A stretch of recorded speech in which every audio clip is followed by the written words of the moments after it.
Martínez no había nacido todavía. Hola gentes, ¿qué tal? Yo soy Carlos Lara, bienvenidos y bienvenidas a un nuevo video en mi canal Carlos Lara Dibujo. Y bueno, desde 2017 he venido investigando acerca de la historia de la afrodescendencia en El Salvador. Desde entonces he sido más consciente de haber escuchado a personas decir que en El Salvador no hay afrodescendientes o en El Salvador no hay negros porque Martínez los echó. En un video que compartí anteriormente y que lo pueden ver aquí en mi canal, digo pues que no hay un documento oficial o alguna nota de algún periódico de la época que hable acerca de este hecho. Otras personas dicen que Martínez no echó a los negros, sino que prohibió la entrada de personas negras de El Salvador. Y de esto sí se tiene documentos, pues hay un documento oficial que es la Ley de Migración del periodo de Martínez que prohíbe la entrada de personas chinas, húngaras, turcas, negras, personas con discapacidad, vendedores ambulantes, enajenados mentales y otro montón de personas que no eran recibidas aquí en el país, en El Salvador. Hay cartas también, ¿no?, que solicitan el permiso para el ingreso de personas negras a trabajar aquí en El Salvador. Entonces, de esto sí hay documentación. Es más pertinente decir que Martínez prohibió la entrada de personas negras a El Salvador a decir que Martínez los echó. Pero hay otras personas que hacen una ensalada, así como el fresco de ensalada que es tan rico, ¿no?, que lleva manzana, sandía, guineo, melón y de todo, ¿no? Y algunas personas quieren hacer un fresco de ensalada de la historia, y la historia no es un fresco de ensalada. No podemos poner acontecimientos que pasaron en 1500 al mismo tiempo, al mismo nivel de cosas que pasaron en 1900. Algunos dicen, no, es que en El Salvador nunca entraron esclavizados esclavizados africanos porque Martínez prohibió la entrada. Algo que pasó en 1500 y una persona que tomó una decisión en 1900. No coincide, ¿no? Que hubo un presidente racista que abolió la esclavitud. Nada que ver, o sea, la abolición de la esclavitud había pasado 100 años antes de que Martínez estuviera en el poder. Entonces, hay un montón de cosas ahí que no cuadran, no coinciden, y este video es para hacer una línea de tiempo de esos puntos claves en la historia de la afrodescendencia en El Salvador que lo desligan de Martínez. O sea, con esto no quiero decir que Martínez era bueno, era malo, era esto o aquello, sino que ir poniendo las cosas en las fechas que tienen que ir y ver qué cosas sí fue responsable Martínez y qué cosas no tuvo nada que ver, ¿no? Así es que quédense hasta el final para hacer este recorrido en la historia de la afrodescendencia en El Salvador. Vamos a comenzar con el siglo XV, 1492. Cristóbal Colón llega al actual territorio americano, pero con Cristóbal Colón se comienza ese proceso de conquista, de invasión más bien, al actual territorio americano, y así se van instituyendo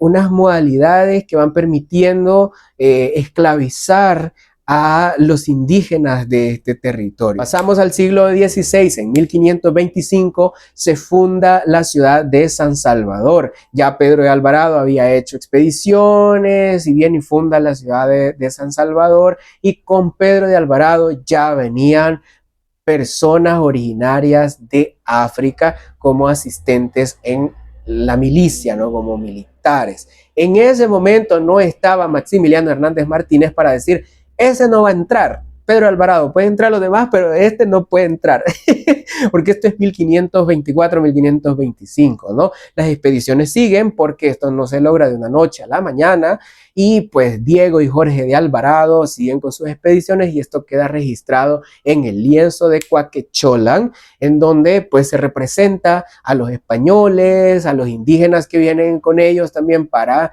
hacer el proceso de invasión, ¿verdad?, a los otros pueblos de Cuscatlán, y en ese lienzo de Cuaquecholan se representa un elemento africano. Lo puede ver por el tono de la piel con que lo han pintado, con la vestimenta y todo eso. En ese momento no estaba Martínez para decir, ese no va a entrar.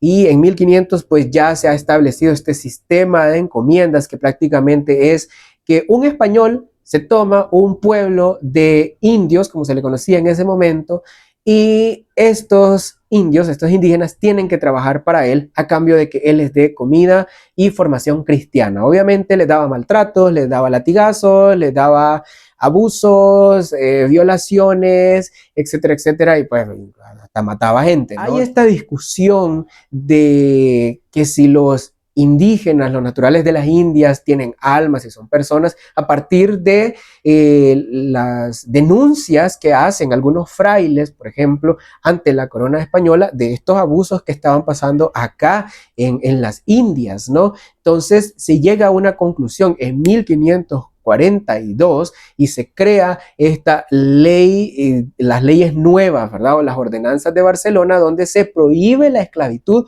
indígena. No la confundamos con la abolición de la esclavitud de 1824, que esta es otra cosa. Entonces, en 1542 se prohíbe la esclavitud indígena. Entonces aquí empiezan a decir, bueno, entonces ¿quiénes van a hacer el trabajo? Porque nosotros los españoles no lo vamos a hacer y los indígenas está prohibido que lo hagan, entonces ¿a quién?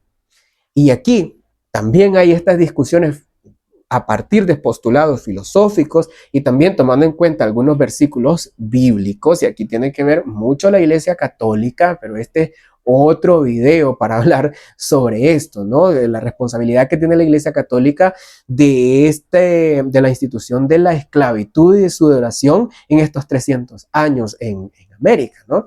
Entonces, empieza a partir de 1542 ese comercio transatlántico de personas arrancadas de África, traídas hacia América para trabajar en diferentes rubros, ¿no? En haciendas añileras, en las minas, recolectando perlas, en las casas, etcétera, etcétera, etcétera. Y bueno, se menciona que a mediados del siglo XVI, a mediados de 1500, ya en Sonsonate se ve a personas de origen africano vendiendo golosinas, quesos, carne a cuenta de sus amos españoles, ¿verdad? En la plaza central de Sonsonate. Y en 1576, Diego García de Palacio, oidor de la Audiencia de Guatemala, pasa por Santa Ana y pasa por el actual, como se conoce actualmente, el lago de Coatepeque, y dice que negros y mulatos de las orillas de este lago de Coatepeque van a una isla que está en este lago, que en este momento le menciona como laguna, y se encuentran un ídolo, ¿verdad? Con forma de mujer y con sacrificios. Ya entre 1580, 1594, mediados de 1600, se habla de la llegada de los panunes al actual Atiquizaya, en el departamento de Aguachapán, al occidente de El Salvador. Más bien la traída, ¿no? Porque son africanos esclavizados que son traídos desde las costas hondureñas a trabajar en la hacienda añilera de Bartolomé de Molina, en el actual Atiquizaya. De esto nos habla Santiago Ignacio Barberena, Lardé y Larín, y el antropólogo alemán atiquizayense Wolfgang Effenberger López nos dice que la etnia panune es una etnia que viene de la región de Senegambia en el continente africano. En 1586, por ejemplo, Fray Antonio de Ciudad Real pasa por Chalchuapa y dice que este es un pueblo de indios y negros y de algunos españoles pobres. También dice que yendo de Izalco a Sonsonate, pasando un buen río, se puede encontrar una estancia grande donde solo habitan negros. Y en 1590 se habla que hay personas esclavizadas trabajando en la minería en San Miguel y en la zona de Pasaquina, en el actual La Unión, al oriente del Salvador.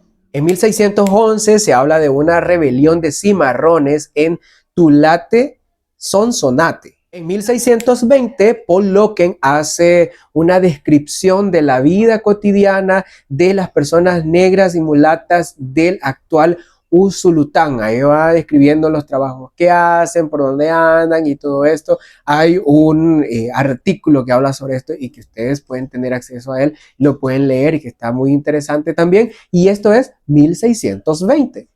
En 1624 tenemos el cimarronaje del marquesado en el actual San Vicente. Son estos africanos esclavizados, cimarrones, es decir, escapados de las haciendas de los españoles, que se juntan pues en este lugar que actualmente lo conocemos como el marquesado, ¿no? Y ellos pretendían en algún momento pasar el río Lempa y llegar al otro lado de este río para pues no ser alcanzado por los españoles. Sin embargo, en 1624 esta huida es frustrada por las autoridades españolas y asesinan a los líderes, y a los demás los regresan a trabajar a las haciendas de sus amos, ¿no? Entonces esto sucede en 1624. Ya para 1651, 1670 y de ahí en adelante, la antropóloga afrosalvadoreña María Elba Herrera nos cuenta sobre la presencia de cofradías en honor a San Benito de Palermo, un santo negro que es venerado en San Salvador, en Zacatecoluca, en Ereguayquín, Usulután, Uluazapa, al oriente de El Salvador. Y es que las poblaciones negras y mulatas adoptan a este santo porque es un santo negro y se sienten identificados con él, al punto que en la actualidad nos encontramos con la danza de los tabales en honor a San Benito de Palermo, que se realiza en Ereguayquín y otras zonas de Usulután, y también nos encontramos con la presencia de San Benito de Palermo en Zacatecoluca y en Uluazapa. En 1673 se habla que las milicias, hay milicias, ¿verdad?, en San Salvador y en Sonsonate que solo están compuestas por pardos. Estos pardos es una palabra que se utilizaba para designar a las personas que descendían de africanos y africanas, ¿no? A mediados del siglo XVII se dice que Tulate en Sonsonate era una comunidad de cimarrones, que son estos africanos esclavizados que se han escapado de las haciendas de sus amos y se dedicaban a pues la pesca y a pues comerciar estos pescados y garrobos y otras cosas, ¿no? A cambio de tabaco, a cambio de ropa, de armas o de hachas, ¿no? Estamos hablando de mediados del 1600, ¿no? Mediados del siglo XVII. Ya en el siglo XVIII, en 1703, nos encontramos con Juan Pascualón, que es un negro libre originario de Nejapa, que es acusado de idolatría. En 1720 ocurre el motín de negros y mulatos originarios del Arenal de Barrio La Vega en San Salvador, ¿no? Que se están oponiendo a que les pongan un nuevo impuesto y todo eso, y que amenazan con quemar la casa del alcalde, y bueno, pasan un montón de cosas en 1720. En 1730, 1732 sucede un caso donde se acusa a María de la O, mulata libre de San Salvador, por brujería. Entonces hay todo este caso que queda registrado, ¿no? De repente que estas actas de nacimiento, que en ese caso, en ese momento se encargaba la Iglesia Católica, o estos procesos judiciales quedan registrados y ahí se especifica el origen de las personas, si eran negros, si eran indios, si eran españoles, si eran pardos, etcétera, etcétera. Y eso nos ayuda a entender en la actualidad cómo era la distribución étnica y qué estaban haciendo las personas en ese tiempo. En 1740 se hace un conteo, ¿no? Un censo para conocer el número de personas de las provincias que actualmente forman parte del territorio salvadoreño, y aquí nos encontramos con que en San Salvador la población es de 3.400 mulatos. En San Vicente son 2.300 mulatos y en San Miguel son 1.050 mulatos. Mulato se refiere a esas personas que son el resultado de la mezcla de un africano, ya sea con español, con indígena o con otro mulato. La palabra mulato la vamos a encontrar a partir de este periodo con frecuencia porque era la palabra para designar a esta población que no eran españoles y que no eran los indios y que tampoco eran los negros. En 1762, el alcalde de Sonsonate hace una carta al rey Carlos III y le dice que pues en Sonsonate te puedes encontrar personas españolas, indígenas, negras, mulatas y pardos. En 1765, José Melchor de Ugalde dice que San Francisco Tacuzcalco, el actual Nahuilingo, era una comunidad solamente de pardos, es decir, otra palabra para designar a las personas afrodescendientes. Entre 1768 y 1770, Pedro Cortés y Larraz, que es el obispo de la diócesis de Guatemala, a la que pertenecía el actual territorio salvadoreño, hace una descripción, ¿no?, de cómo es la gente de cada parroquia a la que va, y ahí va describiendo que se encuentra con indígenas, se encuentra con negros, se encuentra con pardos, con mulatos. Para 1783, Carlos Lousel nos describe la población de Santa Lucía, Zacatecoluca, actualmente el departamento de La Paz, y nos dice que son 2.805 mulatos. Nos vamos al siglo XIX y en 1807 nos encontramos con este censo que hace Gutiérrez y Ulloa, en donde hace pues esta descripción de la población de la provincia, de la intendencia de San Salvador, y ahí nos dice que San Salvador, San Vicente, San Miguel y Santa Ana es el lugar donde más se encuentran personas mulatas. De hecho, en San Vicente, por ejemplo, son 14,000 y son menos de 100 españoles, por ejemplo, ¿no? O en San Alejo son 3,000 mulatos y 2 españoles. Entonces hay un conteo de las personas de cada partido, ¿no?, como se conocía en ese momento, y ahí nos va diciendo cuáles son las poblaciones donde hay más mulatos, donde hay más indios, y solo Metapán es la que tiene más españoles. En 1821 ya sabemos que se firma el Acta de Independencia, ¿no? Pero eso no fue así tan fácil, ¿no? Antes de 1821, desde 1811, 1812 y en diferentes años, hubo levantamientos, ¿verdad? Pero estos levantamientos no eran de criollos, porque no eran la mayoría, ¿no? Sino que eran mulatos, eran negros, eran los indios de los diferentes lugares como Cojutepeque, Metapán, Santa Ana, Usulután, San Miguel, y estos de San Salvador, y estos mulatos tienen una participación importante para llegar a ese punto de la independencia, ¿no? Lo que pasa es que no nos cuentan de eso, solo nos hablan de Manuel José Arce y de Matías Delgado, ¿no? Pero el pueblo tuvo mucho que ver en estas revueltas de estos periodos para llegar a la firma del Acta de la Independencia.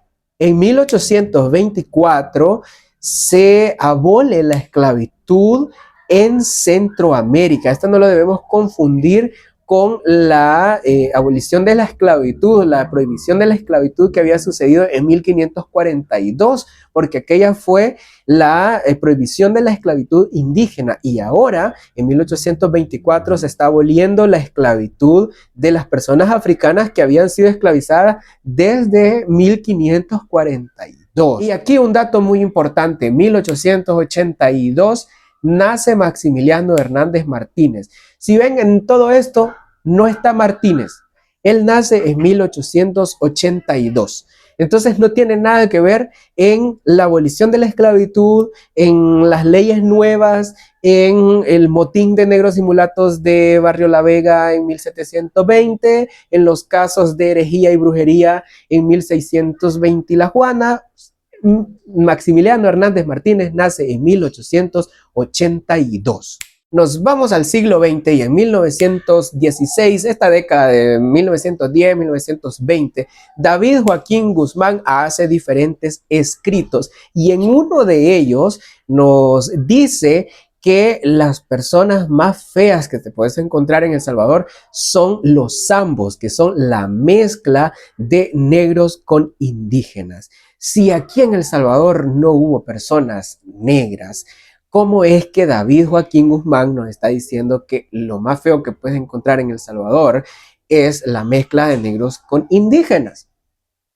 en este tono racista que nos encontramos aquí sin querer, él nos está diciendo que hay esta población en El Salvador. Ya en este momento sí ya es la República del Salvador, ya hay presidentes. En 1920, en esta década de los 20, nos encontramos con algunas notas del periódico del Salvador en donde se hace como ese desprecio público a la marimba, que se dice que es una invención de negros africanos, que esto es salvaje, que esto no sé qué, que esto no sé cuánto, y eso lo pueden encontrar en el video que compartí hace un par de semanas. Entre 1920 y 1940, Miguel Ángel Ibarra nos hace esta descripción etnográfica y el origen de las personas de Atiquizaya, y aquí nos habla pues que no solo hay personas indígenas y personas españolas, sino también personas africanas, ¿no? Que son el resultado de ese comercio, de ese trato inhumano, ¿verdad? De personas que son traídas como esclavizadas. Nos hace esta descripción, ¿no? del origen racial, étnico de las personas de Atiquizaya. Y esto lo publica en la novela Cafetos en Flor, que es publicada en México en 1947. En 1930 se hace un censo de población y es el último en ese momento en donde se hace ese desglose del origen étnico, el origen racial de las personas del Salvador, ¿no? Entonces ahí dice mestizos, españoles, indios y otros. Y en ese otros van amarillos y negros, ¿no? Entonces, en ese censo nos encontramos cuánta población indígena hay, cuánta población española, cuántos mestizos, cuántos negros, cuántos amarillos, ¿no?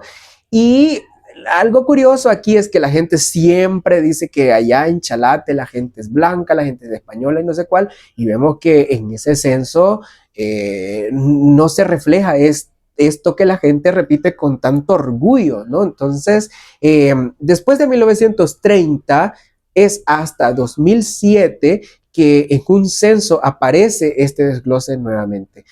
Desde 1930, pues no hay, o sea, todos son salvadoreños, no hay ese desglose del origen racial, del origen étnico de las personas salvadoreñas, y esto tiene que ver con que en 1931 a 1944 el afamado Maximiliano Hernández Martínez llega al poder y pues instituye en 1932 las leyes, la ley de migración, lo que ya mencionaba antes, donde prohíbe la entrada de personas negras, chinas, húngaras, toda esta diversidad que no sean caucásicos, europeos o estadounidenses al actual territorio salvadoreño.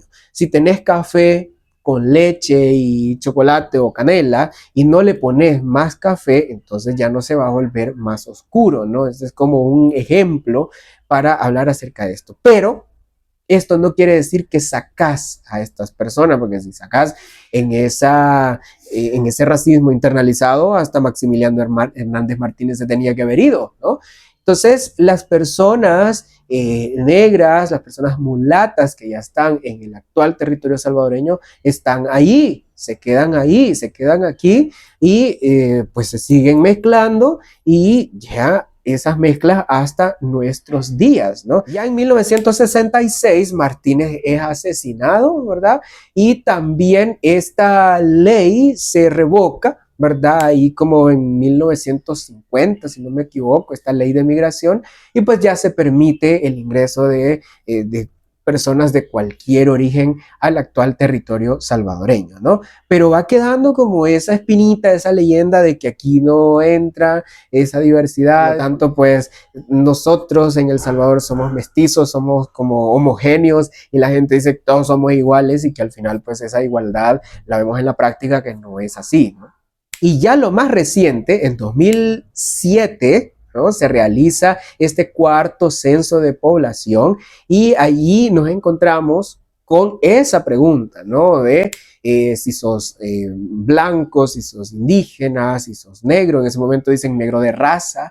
Y en esa categoría de negro de raza nos encontramos con 7.441 personas. Y para 2024, que es el año pasado, nos encontramos con 25.690 personas que se reconocen como afrodescendientes. Ahora la categoría que aparece es afrodescendientes. Venimos de negros, pardos, mulatos, negro de raza y la última es afrodescendiente. Y bueno, qué recorrido este, ¿no? Bien largo. Imagínense ir hablando de cada punto en un video, eso sería magnífico, pero eso va a ser para otro momento. Que les invito a que vean los videos anteriores y se mantengan pendientes de los nuevos videos que voy a seguir compartiendo. Les voy a dejar las redes sociales para que puedan ver mi trabajo artístico y si me quieren hacer un encargo, alguna compra, alguna pintura, alguna obra, pues ahí les puedo dar más información. Suscríbanse, compartan, comenten, den like, activen la campanita para que YouTube les avise que hay un nuevo video en el canal de Carlos Lara Dibujo y ustedes se vengan a ver y pues nos mantenemos ahí, ¿verdad? En esa comunicación. Ojalá que comenten, ¿verdad? A ver qué dicen ustedes, que esos comentarios son los que permiten como ir investigando más, créanme. Así es que nos vemos, le mando un fuerte abrazo y un besote. Cuídense.